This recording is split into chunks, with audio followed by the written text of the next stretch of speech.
શ્રાવણ માસ દરમિયાન જ્યારે મહાદેવને લાખો બીલીપત્ર ચડાવવામાં આવે છે ત્યારે મહુવા ખીમનાથ મહાદેવ મંદિરના સાનિધ્યમાં બીલીના વૃક્ષોના રોપાનું વિતરણ કરવામાં આવ્યું હતું।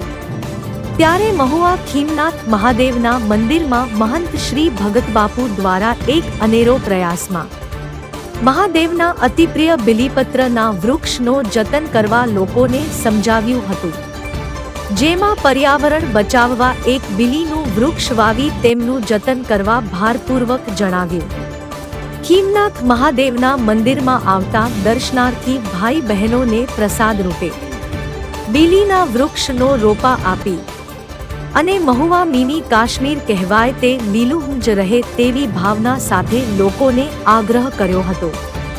આ તમામ બીલીપત્રના રોપા એક શિવભક્ત શ્રી ધનેશ કુમાર લવજીભાઈ મહેતા દ્વારા ભેટ કરવામાં આવેલ હતા। જય સારામ સર્વ શિવ ભક્તોને ઓમ નમઃ શિવાય, જય ખીમનાથ। આથી મહુવાની ધર્મપ્રેમી જનતા આપ સૌને વિદિત થાય છે કે શ્રાવણ માસનો છેલ્લા દિવસો જ્યારે એ પસાર થઈ રહ્યા છે ત્યારે ખીમનાથ મંદિરની અંદર સોમવતી અમાસની મહાઆરતીનો એક ભવ્ય આયોજન કરવામાં આવ્યું છે। સાથે મહાપ્રસાદનું પણ આયોજન કરવામાં આવ્યું છે। લાલાભાઈ વાડીવાળા પરિવાર તરફથી આ મહાપ્રસાદના મનોરથી બન્યા છે, ત્યારે આપ સૌને આ મહાઆરતી તેમજ મહાપ્રસાદ લેવા માટે અમારું હૃદયનું નિમંત્રણ છે।